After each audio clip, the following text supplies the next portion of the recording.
Mes amis, je vais vous parler donc la question de l'engagement. Question de l'engagement. Et je vais commencer, alors j'ai mis ça en place la fois précédente.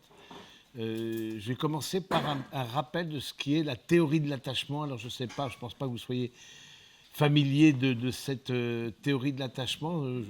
Comme je suis formé comme thérapeute de couple, c'est quelque chose qu'on étudie et qui est assez intéressant et qui, vous verrez, a des conséquences par rapport à l'engagement.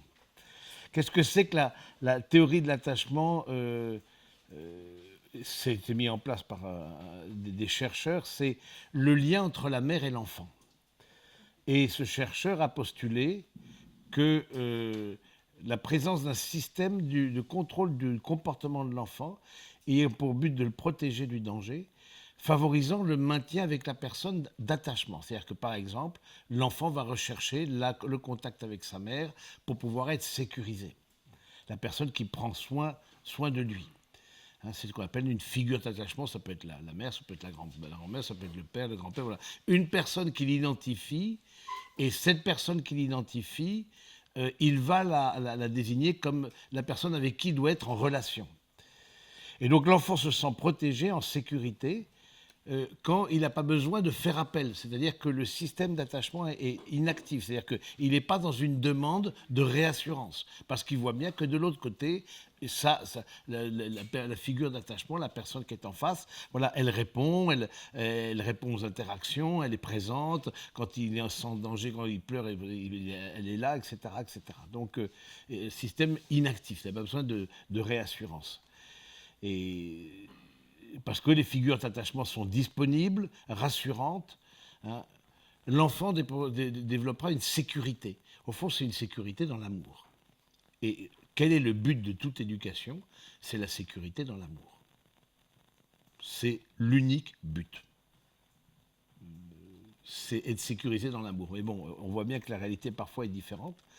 L'enfant se sent protégé. Il n'a pas besoin d'interagir, de supplier le contact avec la personne qui prend soin de lui. Et donc, il est sécurisé dans l'amour. Mais quand il y a des menaces, symboliques ou réelles, et on voit que cette personne qu'il a identifiée comme la figure de référence, on dit figure d'attachement, figure de référence, est distante, non suffisamment disponible, ou pas attentive à ses besoins, l'enfant active le système d'attachement. Il cherche à rentrer en contact, il cherche à attirer l'attention. Et comment est-ce qu'il active? Il active soit en pleurant, soit en criant, soit en se déplaçant vers la personne qu'il a identifiée comme la personne qui prend soin de lui. Il y a une vidéo qui est assez impressionnante qu'on avait visionnée dans la formation. Une mère arrive avec son nourrisson, met sur la table, etc. Ça interagit super bien, le nourrisson sourit, elle sourit, etc. Ensuite, la maman fait poker face. Pas une expression. On ne parle pas de mauvais traitement, bien sûr, c'est son enfant. Alors là, l'enfant sourit, etc. Et puis, il voit enfin que ça ne réagit pas. Un nourrisson. Et ça ne réagit pas. Évidemment, au bout de pas de réaction, de celle qu'il avait identifiée comme sa figure sécurisante, sa figure d'attachement, c'est des cris. C'est des cris, on le sent en détresse. Il active son système d'attachement. Alors bien sûr, comme c'est sa maman, alors du coup il reprend les sourires, c'est mémé flagrant. Et dès qu'il reprend, du coup il est sécurisé et c'est reparti, vous voyez. Mais il y a des personnes qui parfois n'arrivent pas à tirer de et c'est trop douloureux parce qu'enfants, ils ont été tentés de rentrer en lien et d'être sécurisés par la personne que les enfants avaient identifiée comme la personne de référence, la personne qui prend soin. Et donc, ces personnes ont développé, ont voulu activer le système d'attachement, ont voulu d'une certaine manière être rassurés, et ça n'a pas marché. Ça n'a pas marché. Et donc, ils désactivent de façon pathologique le système d'attachement. Il désactive le désir d'être rassuré. Et il le désactive de deux manières. Non pas parce qu'ils sont sécurisés, vous comprenez bien, parce que quelqu'un qui est sécurisé n'a pas besoin d'activer, n'a pas besoin de réassurance. Mais ceux qui cherchent, à un moment donné, ils ne trouvent pas, ils mettent en place des systèmes de survie, parce que tout ça, c'est pour survivre. Tout ce qu'on met enfant, c'est pour survivre. Ils mettent en place des systèmes de survie, et donc Parce qu'il voit bien qu'il y a une difficulté quand c'est de façon constante, répétée, que la disponibilité de la personne qui doit s'occuper de cet enfant n'est pas dans un... Il y a un dérèglement qui arrive et progressivement, il a cherché d'activer, il a cherché d'attirer l'attention, ça n'a pas marché. Hein. Ou voir, il voit que le fait d'être attentif, c'est uniquement crier, donc c'est comme ça qu'est... Et donc, au contraire, l'enfant va avoir des comportements instables, voire incohérents, parce que la figure d'attachement n'est pas là pour un soutien. Et donc, il y aura deux manières, en fait, de pouvoir, de façon inadaptée, bien sûr, la manière qu'on appelle de l'évitement. On évite l'intimité, parce que j'ai cherché une intimité, ça n'a pas marché. Donc, et vous voyez, on verra tout à l'heure, mais adulte, évidemment, ça a des conséquences, et particulièrement sur la vie de couple. Donc, j'ai cherché une intimité et difficulté. Et donc, c'est la personne qui développe une difficulté à se confier, difficulté à exprimer ses émotions, à solliciter les autres, demander de l'aide, demander du conseil. Et les partenaires de couple donc, sont en général perçus comme non intéressés, non disponibles. En fait, ce que je vais lui dire, ça ne l'intéresse pas. Parce que enfant, quand j'ai voulu attirer l'attention de la personne qui prenait soin de moi, ça ne l'a pas intéressé. Donc évidemment, ce que je vis moi, ça n'intéresse pas mon partenaire, mon conjoint. Ça ne l'intéresse pas. Donc, évitement de l'intimité. Et puis, il y a une deuxième... L'attachement qu'on appelle... qui, au contraire, c'est une personne qui est hyper émotive et donc qui est toujours dans un besoin de réassurance, mais avec une blessure d'abandon. Donc, il y a une blessure d'abandon qui fait que cette personne-là... donc, anxiété d'abandon, voilà, elle sent toujours que l'autre va partir. Et donc, on recherche, pour le coup, de réassurance. Et puis, finalement, si l'autre n'est pas... La personne sécurisée, elle peut vivre avec tout le monde. Mais si parfois je suis sans cesse en me demande, tu ne vas pas dire 10 fois je t'aime dans la journée, de réassurance, parce que j'ai peur de l'anxiété d'abandon, parce qu'il y a eu un abandon, en tout cas tel que l'enfant l'a perçu, évidemment c'est compliqué. Donc se rejoue à l'acte, et puis il y a une quatrième forme, je veux dire pathologique aussi, qu'entraîne le manque de réassurance enfant, c'est ce qu'on appelle c'est le mix des deux, c'est un attachement craintif. À la fois la personne pense que l'intimité n'est pas possible, hein, et à la fois il y a une blessure d'abandon, il y a le mix des deux. Donc c'est là, pour reprendre un peu les différentes... Donc c'est les différentes formes, j'allais dire, d'attachement. Il y a l'attachement sécure, donc les émotions ne sont pas envieillissantes ni refoulées. Hein, le sujet fait preuve d'autonomie. Il a la capacité d'être seul tout en étant tranquille et en y prenant plaisir. Il est réceptif aux demandes de son partenaire, qu'il vit non pas comme une menace ni comme une obligation, donc il y a une sécurité dans l'amour. C'est intéressant de dire des facteurs de sécurité. Qu'est-ce qui sécurise la relation? Ce qui sécurise la relation, c'est quand il y a un conflit, il est assumé. On dit oui, il y a un problème. Et on n'a pas peur de regarder le conflit en face. Il n'est pas fui, il n'est pas provoqué, mais il ne dérape pas non plus. Ça ne part pas dans les tours, dans des colères incroyables, à taper contre les murs, etc., etc. Ça ne part pas dans ces questions-là. Le conflit existe, on assume le conflit. Ça, c'est un marqueur de sécurité. Les besoins et les critiques sont exprimés avec clarté et respect de l'autre. Voilà, on n'est ni dans le marchandage, ni dans la culpabilisation. On dit, il y a cette question-là j'ai besoin de ceci. Hein, on voit beaucoup dans la communication non violente, j'ai besoin de ceci, j'ai besoin de cela. Voilà. Et puis, et les critiques sont exprimées, tiens, c'est difficile pour moi. Quand vous exprimez une critique, faites attention. Hein, attention au tu qui tue. Hein, tu as fait ceci, tu as fait cela, ça c'est très mauvais. Très très mauvais. Hein, critiquer quelqu'un, c'est parler de soi-même. N'oubliez pas. Critiquer quelqu'un, c'est parler de soi-même.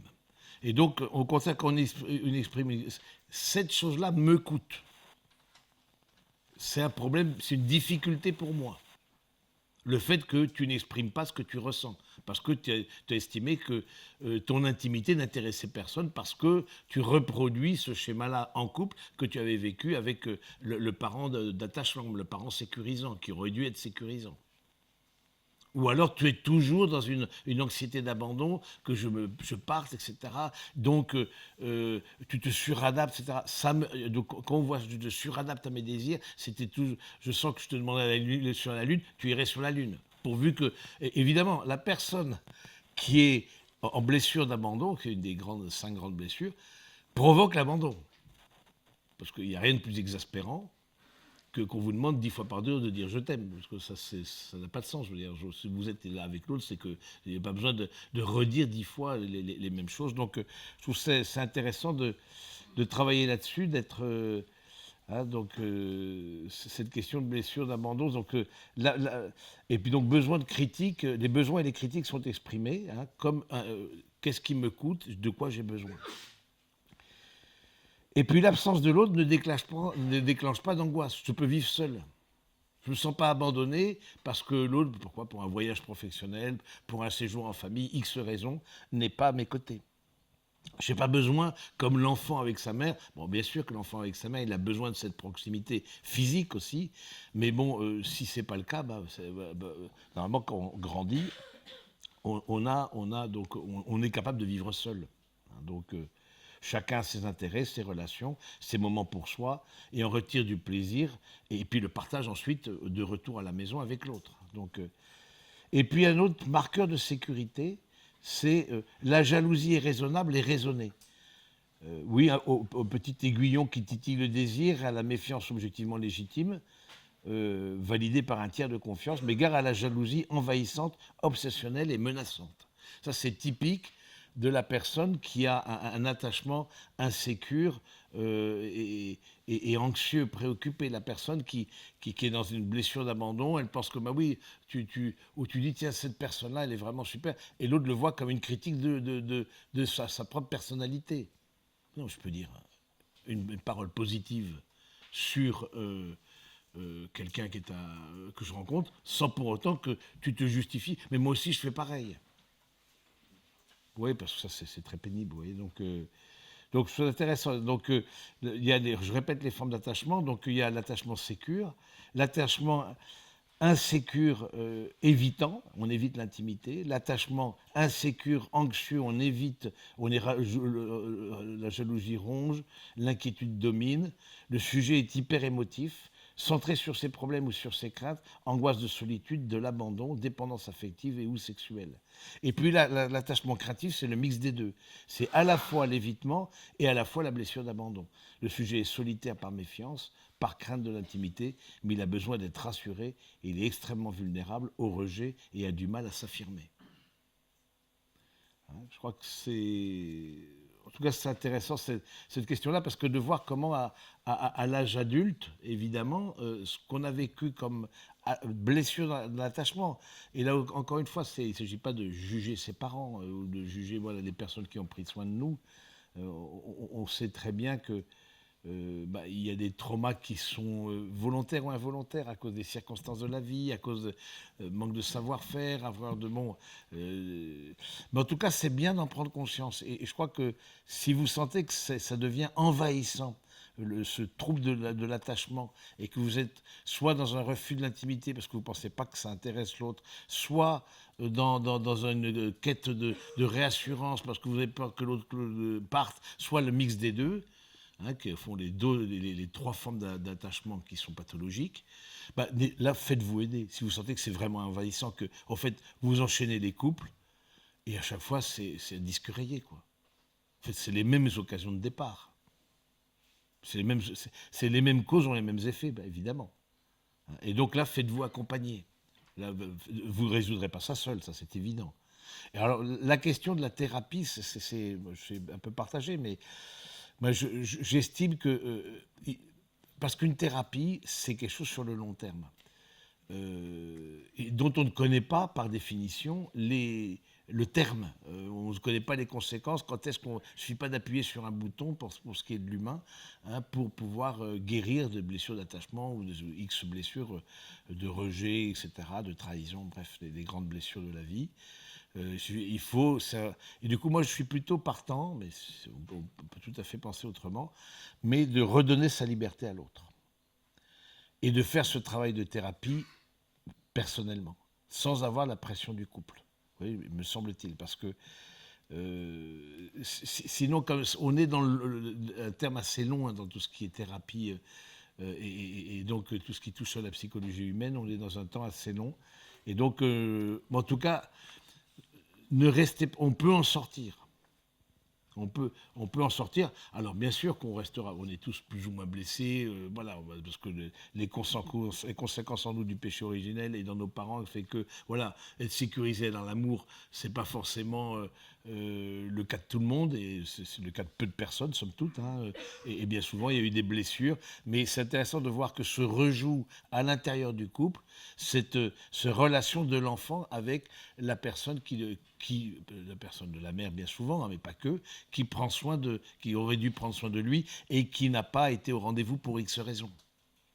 Oui, je pense que c'est... En tout cas, soyez attentifs. Vous voyez bien la difficulté dans l'engagement après, parce que le thème c'est l'engagement. Le thème de l'engagement fait qu'ensuite c'est difficile de s'engager quand on est, par exemple, craintif, l'attachement craintif, c'est le mix des deux. À la fois, on est dans une blessure d'abandon extrêmement jaloux, et à la fois, ce que je vis n'intéresse pas l'autre. C'est compliqué de s'engager avec des personnes comme ça, parce que c'est juste l'inverse de l'engagement, de l'attachement sécure, vous voyez. Donc, je trouve ça intéressant d'être attentif, de dire, mais on peut en sortir, il y a des choses qui peuvent bouger, c'est aussi une espérance, pour ne pas désespérer de soi-même. Bon, je crois que mais je serais plutôt d'avis que cette thérapie, et déjà c'est un acte d'humilité de demander de l'aide. Alors il faut demander de l'aide aux bonnes personnes qui sont un peu spécialisées dans ces matières-là, hein, pour détricoter ce qu'on a tricoté à l'âge enfant, nourrisson souvent, pour survivre. On a mis un tas de choses en place pour survivre, parce que, voilà, si personne qui s'occupe de moi, ben en fait, c'est moi qui vais m'occuper de moi, quoi. Bon, tant qu'on est célibataire, très bien. Dès qu'on est en couple, ça c'est problématique. Parce que si c'est moi qui m'occupe de moi, ben pourquoi tu es en couple, reste célibataire.